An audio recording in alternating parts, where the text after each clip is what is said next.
Good afternoon. Once again, we are here for LANGERR at the Mic Live Canadiens edition. And in this video, last video, I just recapped the Canadiens 2019-2020 regular season and playoffs, and from a retrospective standpoint. And now we're going to preview the 2020-21 and the 2020 Montreal Canadiens offseason. And how often is it that we see Marc Bergevin smile like that and look so stress-free in a postseason press conference? So nice to see. But yeah, let's get right into it. We're going to talk about who the Canadiens have at who their unrestricted free agents are, their restricted free agents are, what they need, their salary cap space, and moves that they can maybe look into going into this 2020 off season. So let's get right into it. Starting with the unrestricted free agents that the Canadiens have, they just have three right now. They have Dale Weiss, Keith Kincaid, and Christian Folin. Now, I'm going to bring this up, even though this isn't a 2020 offseason issue for the Canadiens. This is 2021, but the Canadiens have the following five key roster players on their going into their contract year next year, meaning that there will be free agents, unrestricted free agents in 2021. So that is Philip Deneau, Brandon Gallagher, Thomas Tatar, Jeff Petrie, and Yoel Armia. So those are five pretty important players on the roster right now for the Montreal Canadiens that might potentially be out of a contract by the end of the 2020-2021 season. So something we have to watch for. Now let's get into the restricted free agents going into this year. So that's led by Max Domi, Jake Evans, Noah Joulson, Charles Hudon, Lucas Vejdemo, Victor Mete, Xavier Ouellet, and Joseph Blandisi. So those are the pending restricted free agents. And I just listed, obviously, I have a couple more. I think Michael McNiven and a couple of other guys there as well. But I just named guys that either have played regular season games to the Canadiens before or played regular season games to the Canadiens this year in 2019-2020. And the Canadiens have $18.36 million in cap space. So that's quite a bit. And they have a lot of draft picks also. So the Canadiens are in a good spot right now because they just they had a mediocre season or a not great season, but then all of a sudden had a chance to compete in the playoffs, and they pretty much they passed all expectations pretty much. The only way it could have been better is obviously had they moved on, maybe won the Stanley Cup, of course, but they, we saw Suzuki, we saw Kotkaniemi just outperform by far their expectations and step into new roles as a number 1-2 punch or 1-1A punch for the Canadiens, right? We saw the defense play really well: Weber, Sherratt, Petrie, Kulak, right? And they saw them play solid, and we saw what Carey Price can do when Carey Price is healthy and rested and fresh. He's the best goalie in the world. So yeah, so that's basically that's what we're starting from, or Marc Bergevin can start from, and he can build off that this offseason, right? So let's start with the easy-ish moves. I would say all unrestricted free agents, Dale Weiss, Keith Kincaid, and Christian Folin can walk, right? I mean, there's not much, maybe we could keep them, maybe if we run into injuries or if there's just to fill out the roster, maybe to two-way contracts, maybe, but we could let them walk. RFAs to keep, restricted free agents to keep, I would definitely say keep Jake Evans, right? Noah Joulson is a bit of an interesting case because he hasn't played this year. He's played the previous 2 years, and he's been okay, but if you're gonna play Noah Joulson, then sign him. If you're not gonna play him, then that's unfortunate because he's a pretty decent prospect for the Canadiens, and I know he had a lot of injury issues also recently, but that's something I don't quite understand myself in terms of how the Canadiens are using or misusing Noah Joulson, and let's see how the way they're going to approach his contract situation will basically shed light on how they really feel about Noah Joulson. So we'll see where that goes. Victor Mete, again, 50-50. At the right price, short-term bridge contract, see what you got, sure. It would probably have to be a one-way contract. I don't know if he'd accept a two-way contract, which means he'd have to keep his roster spot. And if the Canadiens don't want him on the roster, he'd have to go through waivers. So I don't know. Victor Mete is a tough one, and so is Xavier Ouellet. I'd say Xavier Ouellet more easy to walk from, or maybe even bring back on a 2-way contract if that's possible. But yeah, Mete is a tricky case. And then there's a case of Max Domi. Again, I bought Max Domi's t-shirt last year. Of course, all the freaking Habs shirts I have, except Carey Price, I have PK Subban, Brandon Prus, Alex Galchenyuk. They all got traded, or they all friggin' walked in free agency. But anyway, this isn't about me. So, Max Domi. I'd say Max Domi's role on this roster is kind of awkward right now because is he a center? Is he a winger? What's he better at? We don't know. He's talented. He's skilled.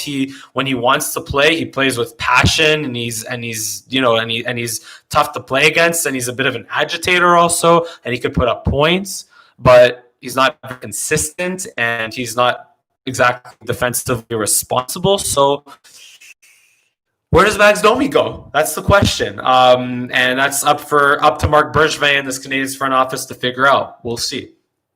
Same sort of can be said for Charles Jourdan. I mean, look, skilled player, right? Decent skater, but is he skilled enough to be in a top 6 role? I don't know. Is he consistent enough? Definitely not. Is he defensively responsible to be in a top 6 role? Probably not. So, I don't know. Tough situation for Charles Jourdan. Definitely tough situation for Charles Jourdan. And the rest, guys like Vejdemo and Blandisi and whoever else I didn't mention. Look, I mean, they're pretty much minor league guys for the Laval Rocket anyway. So if the Canadiens see value in keeping them on the roster, maybe if they could if they can become more important pieces on the roster going forward, then they should keep them. But if not, I wouldn't lose too much time over them. So whatever happens with them happens. Now, here's what we're going to talk about. We're going to talk about guys, pretty much 2 different categories. We talk about the guys that can walk, right? Just like the UFAs, Kincaid, Weiss, Dale Weiss, and who else they say, Christian Folin, right? So, but now we're going to talk about guys that should absolutely stay, or so locks to be on the roster for 2020, 21, and maybe even beyond, right? And guys that I wouldn't say we should trade them. But if you're going to call me and say, yeah, I would like this player and that player for my better player for the Canadiens, then I would listen. So, for example, let's say if, I'll get into that. So let's start by saying who the Canadiens should keep 100%. I think we know that the only guys that they're keeping 100% at forward are Suzuki and Kotkaniemi. And I'm not going to get too much into prospects right now because, yeah, obviously Cole Caulfield and Jesse Ylönen and, whatever those. I'm not going to get too much into prospects right now. I'm saying guys that have been on the roster or are on the verge of being on the roster next year, are guaranteed to be on the roster next year. So, again, Suzuki, Kotkaniemi at center, guarantees they're not going anywhere because of how well they played. And yeah, they're your 1-2 punch at center. But here's the thing. I can't really think of many wingers outside of Brendan Gallagher that are locks to be on the team next year. Brendan Gallagher, even though he's in a contract year, he's your emotional leader. He's your assistant captain. You saw what he did in Game 5 alone against the Flyers, right? How he friggin' got cross-checked by Niskanen, broke his jaw, and just kept he's Gallagher. He's Gallagher. He's a little crap, and he's tough to play against, and he's a team leader, and we love Brendan Gallagher, so he's not going anywhere. So yeah. Defense, a lot of defensemen are going to stay, and because, again, of how well they play in these playoffs and what they mean to this roster. Shea Weber, of course, team captain. He's signed till God knows how long, until he's like 42 years old, so he's not going anywhere. Jeff Petrie, staying, even though he's in a contract year, he's staying, unless the Canadiens, again, are really bad next year. God forbid, hopefully they won't be, but he would probably get traded at the deadline if the Canadiens aren't very good next year. But anyway, Petrie, Weber, Sherratt. I'd even throw Kulak into that mix because of how well he did with Petrie and how he could be, at worst, maybe a 7th defenseman at worst. So Kulak, I would definitely not really move Kulak. I mean, unless, again, if the Canadiens get calls to throw in Kulak in another trade, then maybe we'd move him. But anyway, I'd keep Kulak as someone that will be there 100%. Romanov, right? Alex Romanov will definitely be there, right? He'll probably make the team. Like I'm not questioning whether he'll make the team or not. I'm just questioning whether he'll be in the lineup every single night, and if where he'll be. But I would start him as a sixth defenseman, maybe with someone else. And here's where I'd say an acquisition, free agency, or maybe a trade acquisition or prospect. Noah Joulson, Josh Brook, right? Just guys that the Canadiens have good defensive prospects, so they should get the chance. They should have a spot on the roster or in the lineup reserved for them. And then goaltending, obviously, Carey Price is Carey Price, so that we know that we're gonna keep with. So here's the thing: now the Canadiens, what they have to add. Let's talk about what they have to add now, and which players can maybe be included to trade, or players that would be tradable for these types of players, I guess, if you want to say. So, backup goalie, big number one. Big number one. And here's where I'd say you can add a backup goalie through unrestricted free agency, and there are a whole lot. And it's going to be very interesting to see which goalies get signed to long-term contracts. Let's see what the market for free agent goaltenders is going to be like this year. Got Braden Holtby, Corey Crawford, Robin Leonard, Craig Anderson, Jimmy Howard, Matt Murray is a restricted free agent, Jacob Markstrom, Thomas Greiss, Cam Talbot, Anton Kubadin, Mike Condon. Mike Condon. Yeah, I shouldn't really mention. But Brian Elliott, Mike Smith. There's going to be a whole lot of decent goaltending options in free agency to choose from, and just choose the best one. Whichever's the best one should definitely be exploited and offered a contract to back up Carey Price and play 30 games. Mike Condon. Yeah, I don't know what I said. I just was looking at cap friendly there. But anyway, backup goalie, huge priority. Or here's the other thing, and I kind of alluded to this in the previous video. But how it's going to be curious and interesting to see how this team is going to handle or manage Caden Primo. Can Caden Primo be the guy to back up Carey Price? Because, like I said, he played well in his 3 or 4 games they played last year. I think I said he had a .255 goals against average and a .936 save percentage. So could maybe Caden Primo be the guy for you to play 30 games, 40 games? Maybe, right? Because then you don't have to waste the $2 million or $4 million, whatever, on cap space to bring a backup goalie. Maybe Caden Primo's the guy. Because if Caden Primo's not the guy, well, that's going to be something I'm going to talk about in my discussion about potentially tradable assets that the Canadiens can use to bring these guys in. But maybe Caden Primo could be someone that the Canadiens could look to trade. But anyway, I'll get into that. So backup goalie, huge number one priority. Number two, a scoring winger. The Canadiens are good, right, for once, and for the first time in a long time, the Canadiens have good depth at center. Suzuki, Kotkaniemi, right? Danault, of course, right? Paling, Domi, right? Even Wheel could be a fourth line center. Evans, right? So they have options. They have plenty of bodies. They have good depth at center for the first time in a while, right? But right now they're missing consistency at wing, right? At left wing, right wing. So you want to look to add a scoring winger either through unrestricted free agency. If the Canadiens can somehow land Taylor Hall, that would be phenomenal. The Canadiens don't have a very good track record of landing high-end free agents. So I wouldn't really count on that. And I don't know if that would be the best thing for the Canadiens anyway. Maybe Mike Hoffman. Maybe Mike Hoffman of the Florida Panthers. But there isn't really that much talent in terms of, or there isn't very high-end offensive talent in the free agency pool this year. So it might have to be via trade, but we'll see. It'll be interesting to see. But definitely there's the need for a scoring winger on this team, 100%. And this isn't so much of a need. I would say it's more of a luxury if the Canadiens go after this. I would say a middling defenseman. I was looking at a guy maybe like Justin Braun of the Flyers. If they don't keep him, maybe. If you can't beat him, join him or sign him, right? Just saying more. I'd call that a low priority need because the Canadiens, again, it's more just a matter of easing Weber, Petrie, Sherratt, and Kulak, right? Or it could, and like I said, you could also maybe give this position to a prospect. So again, after Weber, Petrie, Sherratt, Kulak, and maybe Romanov, add either a veteran presence to help develop guys like Romanov and Brook and Cale Fleury or whoever else, right? Whoever else you throw in on that bottom pairing, right? Or just give it, or just let the young guys play and live and die by their mistakes. I mean, that's what the third pairing should look like. So, I mean, preferably have a plan for that third pairing other than just living, dying by the. But yeah, just you know what I mean. So either the prospects earn their spot there. Either it's Romanov and some combination of Cale Fleury or Josh Brook or Mete or whatever, or bring in a veteran unrestricted free agent to kind of ease things up on that third pairing. So backup goalie, scoring winger, sort of middle to bottom pair, reliable defenseman, and whatever it takes to fix the bloody power play. Whatever it takes to fix the bloody power play.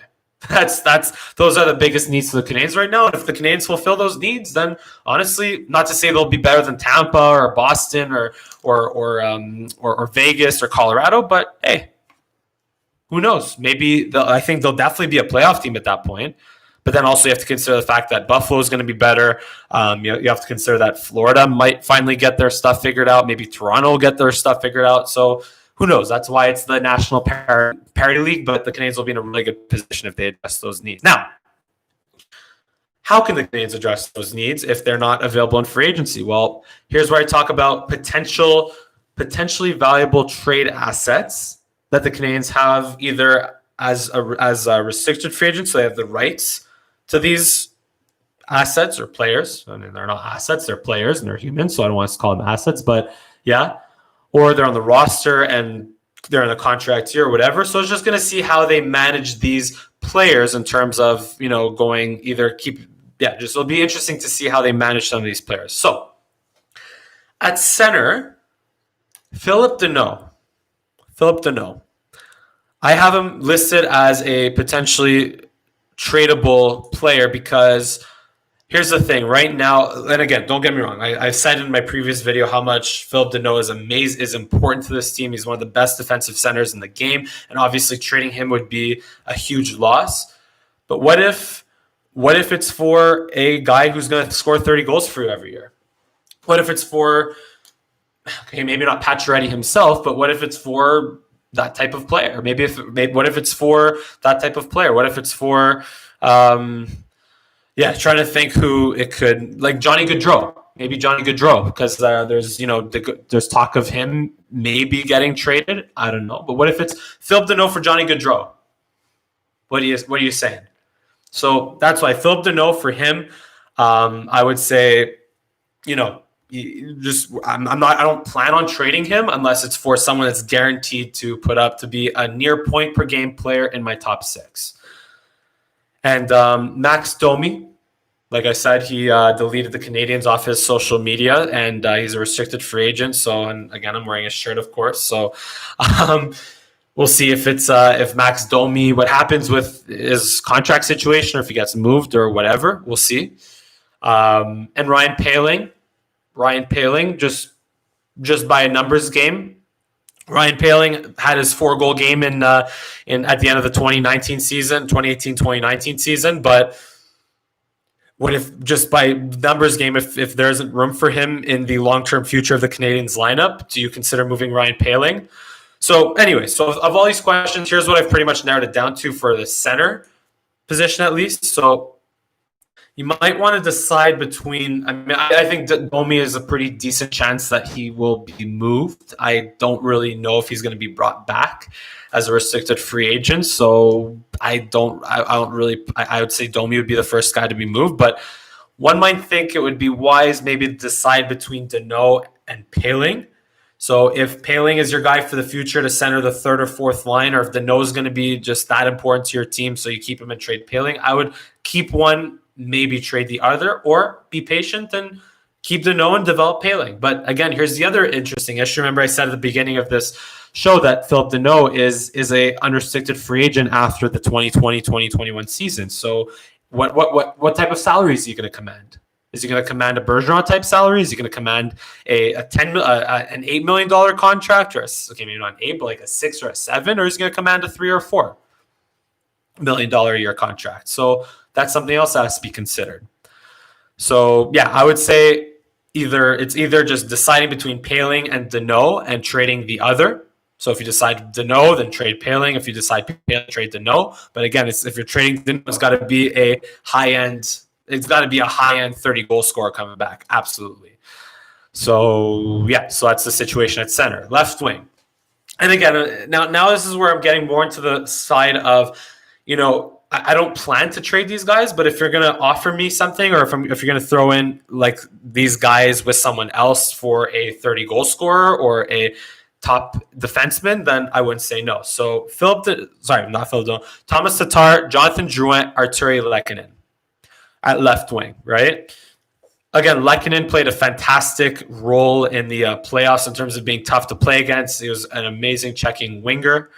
But the challenge for Lehkonen is the goal scoring. And the Canadiens have an abundance of guys that work hard and skate well and are, good presences out there and are smart forwards, but they don't have a lot of goal scoring. So if a team was to tell me we'll give you a 30 goal scorer like Johnny Gaudreau or whatever for Lehkonen and maybe Max Domi, well, I don't know if I would say no to that, right? But obviously it has to work in their favor as well. So anyway, so that's why I would say, and Drouin is a top, again, Drouin is, like I said in my previous video, is a top 6 forward 100% when he is on, when he's playing with swag, when he's playing with confidence, when he's competing, he is a top 6 forward. But when he is taking stupid penalties, turning the puck over, not skating, he is as good as a healthy scratch. And that's where I'd say again, look, Jonathan Drouin and Lehkonen for Johnny Gaudreau or another really high scoring winger, I wouldn't say no. Same thing with Yoel Armia and Paul Byron. Yoel Armia and Paul Byron, again, they can. I personally would plan to keep them for 2020 and 2021, but I would also not mind including them in a trade package for a significant upgrade. So, again, not saying I would look to trade them, but if they have to be thrown in as part of a deal for another significant forward or whatever, then I wouldn't say no. And same thing with Mete and Noah Joulson, right? Noah Joulson. If part of a trade package for a significant upgrade, if let's say someone calls, maybe not the Leafs, but if someone calls saying we'll give you a high-end 30 goal scorer for Victor Mete and Noah Joulson, I don't know. I would think I would take that. So yeah. So again, I would trade them as part of a package for a significant upgrade. And finally, Caden Primo. Real simple. Here's the story. Here's my plan or my story for Caden Primo. He's either your backup goalie for 2020 and 2021, or he is used as a trade asset, or maybe the team is patient with them and he takes over Carey Price's starting role when Carey Price is 40 or whatever years old. When Carey Price starts playing like Henrik Lundqvist, it's unfortunate that Lundqvist's play declined, but it's inevitable, I guess, right? So when Carey Price starts playing like Henrik Lundqvist has been playing these last year or two, and it sucks to see, but it is what it is, then maybe that's when Caden Primo will be ready to step in. But like I said, I would keep him as the backup or use him as or trade him for, again, a top forward, maybe even a defenseman. So anyway, that's pretty much my preview for the Montreal Canadiens off season, right? That's all it really comes down to, that backup goalie, that scoring winger, and fixing the power play. And if you want to add a middle defenseman just as an extra body to kind of ease the development of guys like Cale Fleury and Noah Joulson and maybe Mete and whoever else is, or Josh Brook, whatever deep prospects for that bottom pairing, then that would be cool as well. And if the Canadiens can manage to do that this offseason, then I would think they'd be in a pretty good position to compete going forward. And not to say they will be guaranteed a playoff spot, or they have a pretty high chance of a playoff spot, and maybe even contend if they can fulfill all those needs. And obviously, that's kind of presuming that Kotkaniemi and Suzuki maintain their high level of play, which I think they can. So yeah, it'll be exciting to see. This has been a Langer at the Mic live Canadiens off-season edition, Canadiens postseason edition. If you like my commentary, then be sure to match the thumbs up button and the subscribe button. This has been a long day of recording, so pardon my my unclear speaking at times, but yeah. And look forward to seeing you next time. Thank you for watching.